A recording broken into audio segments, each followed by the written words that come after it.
બાળકો તેમના દાદા પાસે આવે છે અને ઘોડા પાસે જઈ અને તેમને રમાડે છે અને ઘોડો હોં હોં કરતો આવકારો આપે છે અને દાદા તેના બચ્ચાને ઘોડા પર બેસાડી અને આગળ જાય છે.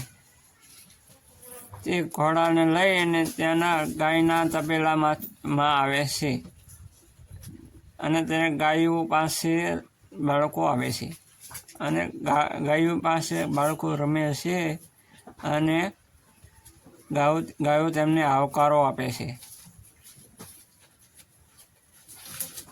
દાદા પછી તેની ગાયોને દોઈને બાળકોને દૂધ આપે છે અને બાળકો ખુશ થઈ જાય છે અને ગાયો પણ ખુશ થઈ જાય છે.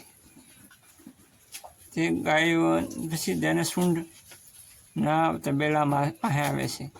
તે દાદા તેમને બોલે છે કે હાલો દાદા, અમને આ સૂંઢ માથે સુવર માથે બેસાડો. અને તે બધાય સુવર માથે બેસી અને બાળકો તેમને દોડાવે છે. સુવર આગળ જાય છે, સુવર તેને આવકારો આપી અને જાય છે. પછી તેમને ઘેટાના તબેલામાં લઈ જાય છે. દાદા તેમને કહે છે, ચલો બચ્ચો, આપણે ઘેટાના બચ્ચા પાસે જઈએ. તેમને તે ઘાસ આપે છે. બાળકો તેમને ખુશ